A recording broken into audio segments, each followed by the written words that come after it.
From how many sounds is your kick made? Most decent kick drums need more than a single sound, and they work with each other like this. Since it's unlikely to find a kick sample that fits all your needs, producer's skill level depends on both sound design and sound layering abilities. This video is a follow-up to my previous tutorial about trance kick design. Sometimes I will refer to certain parts of that video to not make today's tutorial too long, so it would be best if you watch the whole tutorial about trance kick design. We will start with the main kick sound. It's the fundamental of your industrial techno track from which you usually create the rumble bass. It all starts from a single sample. The kick I picked is already slightly saturated, but what's most important is that this kick is long. With such samples, the job is much easier. I will process the same kick in 3 different ways. For this, I want to use Audio Effect Track. It allows powerful parallel processing that's great for layering purposes. The first chain will saturate the kick even more and add low end. The easiest way to do that is by using drum bass with hard saturation style.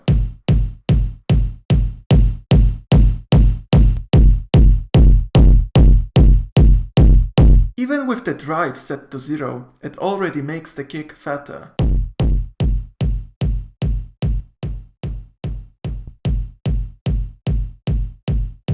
I also saturate the mid-high frequencies slightly with the crunch control.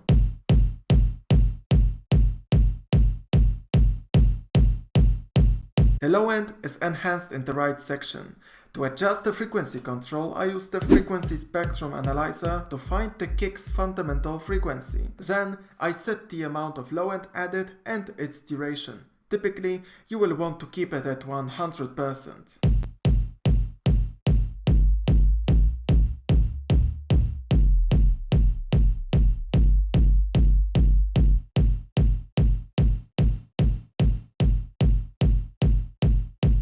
The remaining controls were subtly touched for minor adjustments. If you want to know their purpose, watch from the 7th minute and 25th second my trance kick tutorial.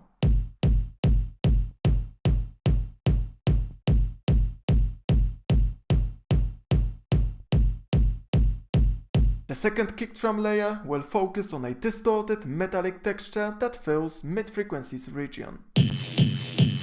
I will start again with drum bass, with the same settings as previously. The kick is warmer and now I need more noise and crackle. The perfect solution for that will be Redux. This bitcrusher introduces 2 different textures to any sound. The first one, controlled with the rate knob, gives so-called lo-fi sound. We are interested more in the bits knob that reduces the bit depth of the sound. With low values, it destroys the dynamic range and introduces great noise. You can emphasize this noise more by turning on the DC shift.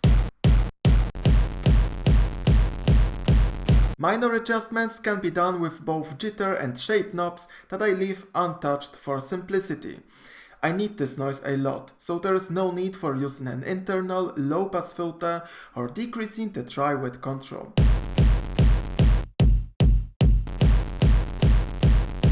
After using the DC shift feature, the kick sound became white. Usually kicks sound more powerful when they are in mono, so after the redux I will put utility and hit the mono switch.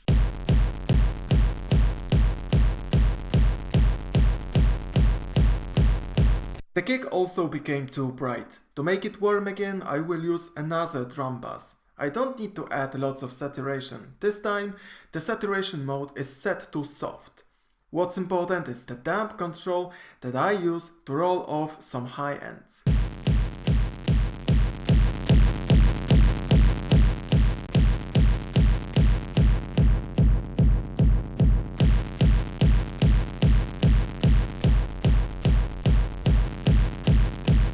The last thing is to add that metallic texture. For that, I will use the corpus placed before the distortion because I want that texture to be mangled as well. Corpus simulates various resonating objects, making anything sound metallic very easy. We can start with choosing an object type the effect has to simulate.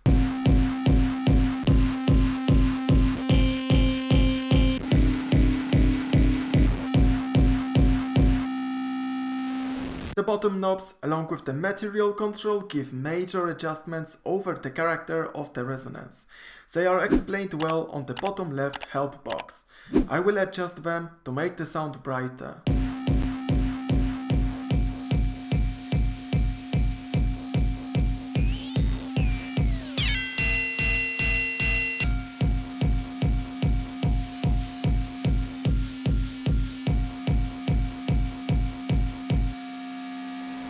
Now, the coolest part.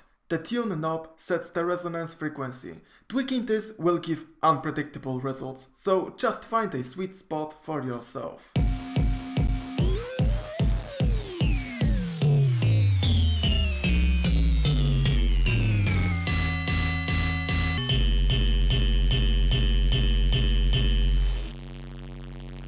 The duration of the resonance is set with decay control. Don't set it to short values like 500 milliseconds, because the resonance should be heard during the whole kick drum length.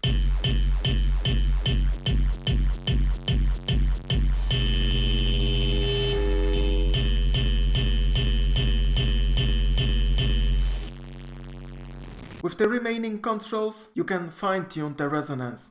The spread feature enhances the stereo image, but it doesn't make sense using it since the kick is already set to mono. The modulation of tune parameter or the filter section is in our case irrelevant as well. In the end, blend the resonance with the dry-wet control.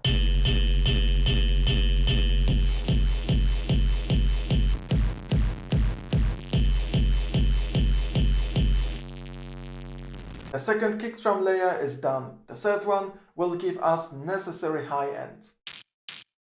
Here I will use a proven combination of cabinet and amp effects. In Shortcut, I use the amp at first and choose an appropriate distortion style. Then I set the distortion amount with gain and fine-tune its character with remaining controls. The dry-wet control stays here at 100%. Once the amp is set up, I place a cabinet before and pick a combination of speaker, microphone type and its placement to alter the texture created by amp. Both mono switches are turned on to keep the kick drum narrow. The fuller explanation of both effects can be found in my Rajski tutorial from 14th minute and 48 second, where I use the same technique for distortion. Listen to how does the sound of the kick drum change.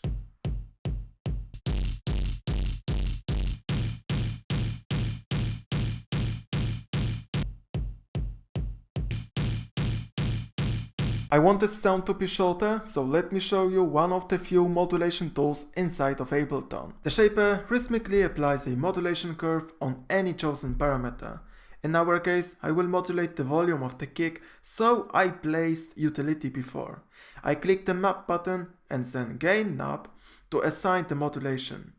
You can see the volume changes in great range. The bottom and upper modulation limits are set near the map button.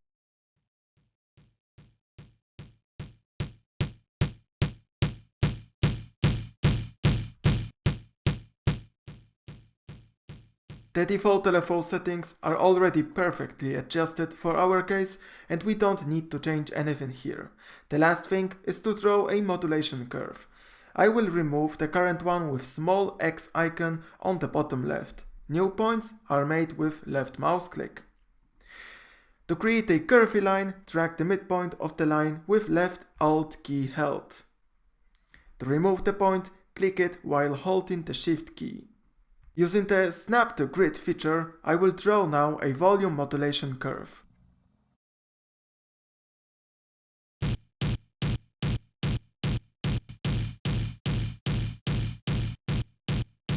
It's time to equalize all three layers before moving on to the group processing. The third layer we use for high frequencies definitely has to be high passed. Apart from that, I use a low pass filter to cut the highest noise from the sound.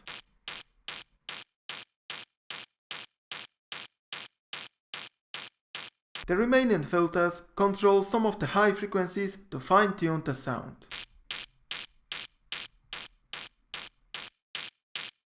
The second kick layer, that one with corpus used, also has to be high-passed since we want low frequencies coming only from the first kick layer for a strong low end. The remaining filters control the mid and high frequencies, making this layer sound muffled while cutting the mud from 1K area.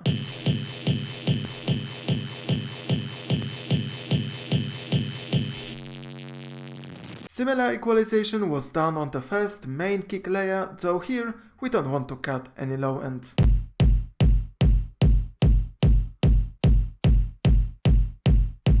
What you see now is the frequency spectrum of each kick drum layer we created. The low end is coming only from the main kick drum layer. We have the corpus kick layer that plays for much longer than remaining kick layers. This gives us a sound that is both dynamic and full. Now I will apply group processing on all three layers of the main kick sound. The first thing you could notice is that the kick drum could be more punchy. A classic compressor or volume automation would affect all frequencies evenly. As the result, we would get a punchier kick with not so much bass. The bass frequencies are very important for our industrial rumble, so a better approach would be to compress the mid frequencies only. For that reason, I will use a multiband compressor. The restore punch preset with initial settings works as expected.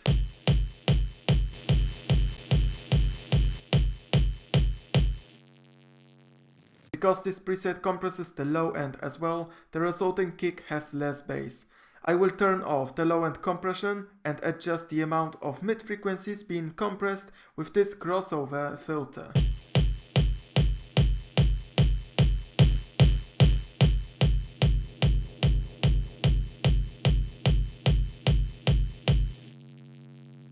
Another adjustment will be done with the amount knob, which tells the overall compression amount.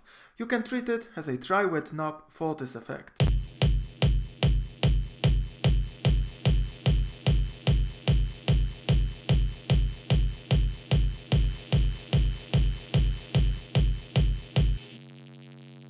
Besides that, I have done a few minor tweaks in the preset. The multiband dynamics is a complex effect that I have explained more in depth in my Rajski kick tutorial from the 3 minutes and 25 seconds mark.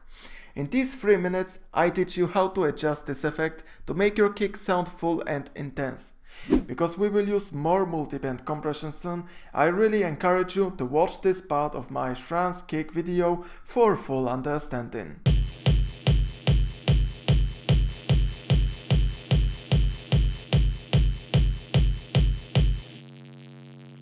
After the multiband compression, I treat the main kick sound with equalization that makes it brighter.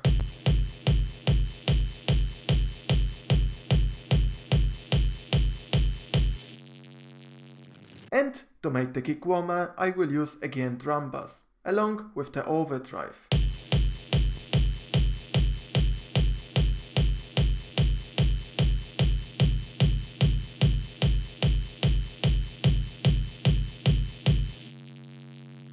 The overdrive distorts a frequency range chosen with a bandpass filter that is controlled with two faders. The amount of distortion is set with drive knob, while its character is adjusted with both tone and dynamics. And again, for deeper explanation of overdrive, I will refer to the Rajski kick tutorial. Watch from the 8 minutes and 44 seconds mark. The main kick sound is finished. Let's create the second kick that gives us an aggressive click. I begin with the exact same sample. To create an interesting sound, I'm going to use the warping section in Simpler along with the transpose knob. Changing the pitch usually alters the duration of the sample to keep the sound natural.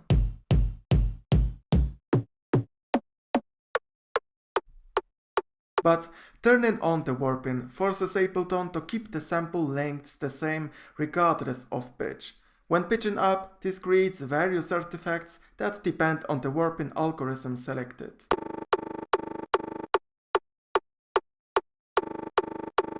A few more examples of warping are in the Rajski kick tutorial. I want this kick to sound light, so now I will use a high pass filter in simpler.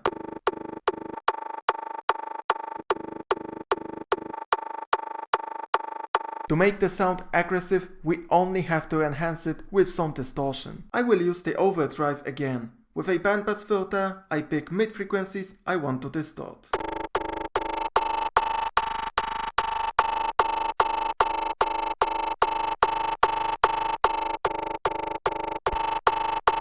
I add distortion with the drive knob and make the sound brighter with tone control.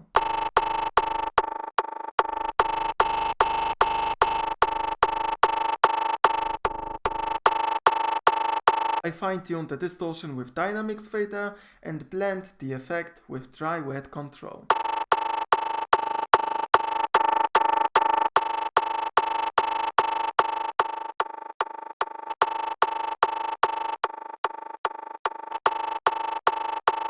Once we know the sound is cool enough, I can trim it in the simpler. After all, we want this kick to be short and clicky.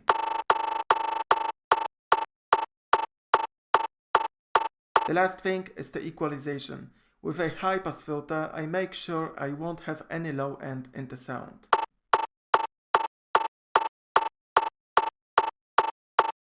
The EQ8 has a few precise adjustments I made when mixing the track. What's most important is that I cut the higher frequencies to make the sound less annoying.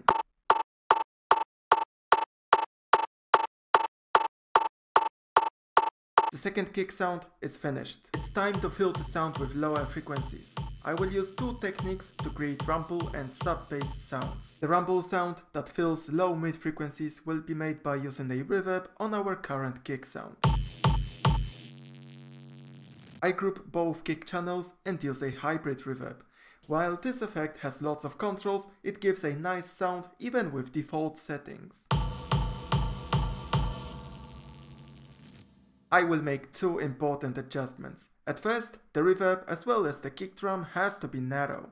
I will turn down the stereo knob.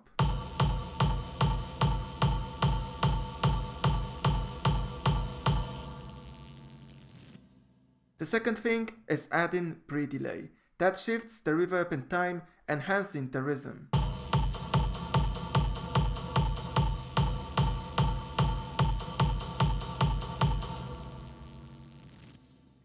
The middle section controls the character of the reverb. The Ableton manual does a good job explaining all these knobs you want to adjust by your taste. Longer reverb times usually give a richer sound. We don't need to worry about any kind of overlap because we will export the reverb output very soon. The last thing is to turn up the dry-wet knob to 100%.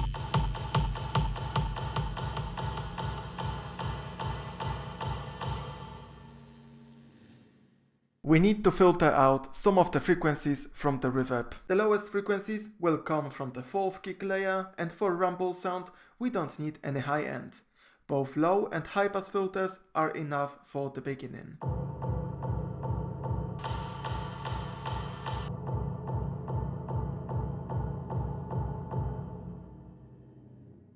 We will export the reverb onto new channel. The exported reverb is already trimmed and sequenced to match the rhythm of the kick sound. It's time for more frequency cuts in the equalizer because the reverb is still too bright. It might seem weird I use multiple low and high pass filters, but I need, for example, another aggressive low end cut with a steep high pass filter. The reason is I will create a sub-bass sound soon that fills everything below 50 Hz, and I need a precise separation between these sounds.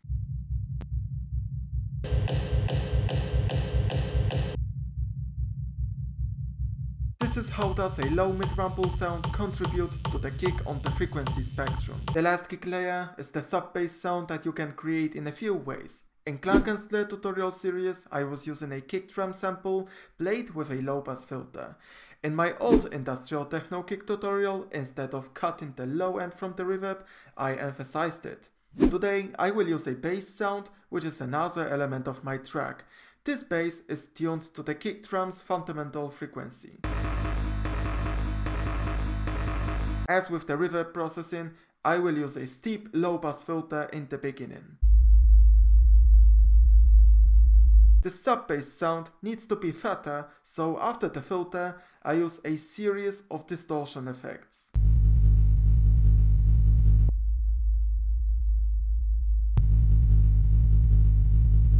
Currently, if I play the sub-bass along with the kick, the low frequencies will overlap, causing a mess. Some separation is necessary. At first, I will use a shaper and utility combination to mimic a sidechain compression.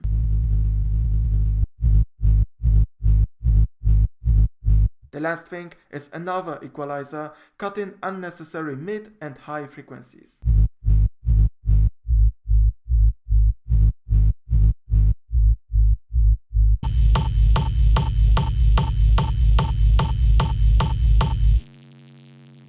All 4 kick layers are finished. To polish the sound, we can make use of group processing. At first, I can control the rumble part of the kick more precisely by equalizing both rumble sounds.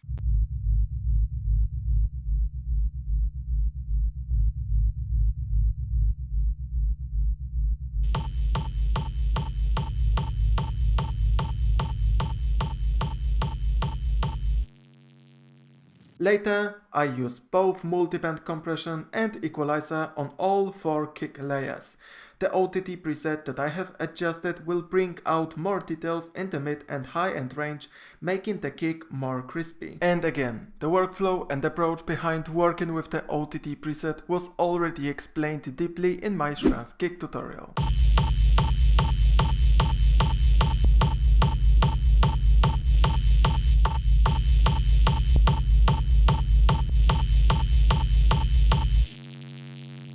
After the compression, I fine-tune both low end and high end with the equalizer, which ends the whole kick drum creation.